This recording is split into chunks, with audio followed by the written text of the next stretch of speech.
ظروف. ومرات تجيني ذكريات الإنسانة أذتني برحيلها صراحة.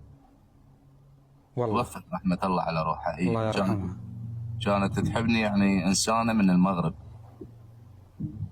طيب إنسانة من المغرب، أنا نقذتها من مكان معين وحبتني، وبعدين هي من ما صار بيناتنا قسما انتحرت بفلينسبورغ. اقول عاد يلا عاد يلا عاد يلا عاد أصلاً يلا. ما تخلينا يا اخي روح يا اخي روح، ارحل ارحل ارحل ما ارحل. تخليني. وشو ما خليك تتكلم يا اخي؟ وش هذيك الالمانيه يا ابن الحلال؟ اي جانب عاطفي هذا؟ وين العاطفه في الموضوع انت؟ أقول لك والله حبيت. فرح ذي ساره. يلا عاد يلا. هي حبتني مو أنا حبيتها. ليه حبتني؟ متى تحرد؟ ذبت نفسها. الشباب هنا منطقتي كلهم يعرفون. انا اروح ازور بيتهم. وين بيتهم؟ وين بيتهم؟ بيتهم بقنيطرة بالمغرب. امش انا وياك الحين اعطيك تذكره قدام الكومنت. امش نقدم واجب العزاء. نعزيهم الجروح.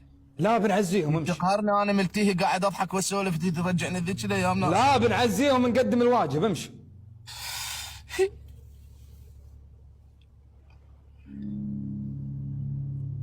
يلا عاد يلا. يلا عاد لا. يلا عاد وسختها انت عاد. يلا عاد يلا. يلا قد تقزرها علينا انت. يلا روح روح روح. دموع التماسيح هذه.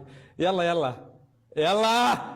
موت عليها والله. يلا تموت عليها يلا بس. يلا عاد قاعد اموت عليها يقول.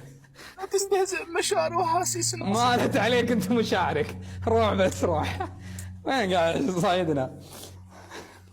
انا لله وانا اليه راجعون. انا لله وانا اليه راجعون. رحمة الله على روحه. زين اسمع. هيجت علي المواجع يا ناصر، تدري لو لا؟